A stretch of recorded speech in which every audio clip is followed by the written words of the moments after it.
আজকে একদম নিরামিষভাবে আলুর দম বানাবো।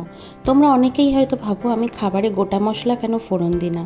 আসলে আমার বাড়িতে আমার হাজব্যান্ড আর মেয়ে একদমই গোটা মশলাটা পছন্দ করে না। আমারও যে খুব একটা ভালো লাগে তা নয়। তোমরা চাইলেই কিন্তু ফোড়নে গোটা মশলাটা ইউজ করতে পারো, এতে করে খাবারের টেস্টটা নাকি আরও ভালো হয়। তুমি সেদ্ধ করা আলুগুলো লবণ হলুদ দিয়ে ভালো করে ভেজে তুলে রাখবো। এবার তেলের মধ্যে গোটা শুকনো লঙ্কা, হলুদ গুঁড়ো, জিরের গুঁড়ো, ধনের গুঁড়ো, আদা বাটা আর একটুখানি জল দিয়ে ভালো করে কষিয়ে নেব। এবারে স্বাদ মতো লবণ, চিনি আর কাঁচা লঙ্কা দিয়ে আর একটু নাড়াচাড়া করে এতে দিয়ে দেব হচ্ছে কাজু বাদাম আর টক দইয়ের পেস্টটা।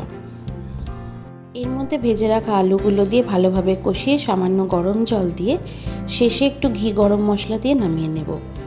তোমরা অবশ্যই জানিও এই নিরামিষভাবে করা আলুর দমটা তোমাদের কীরকম লাগলো।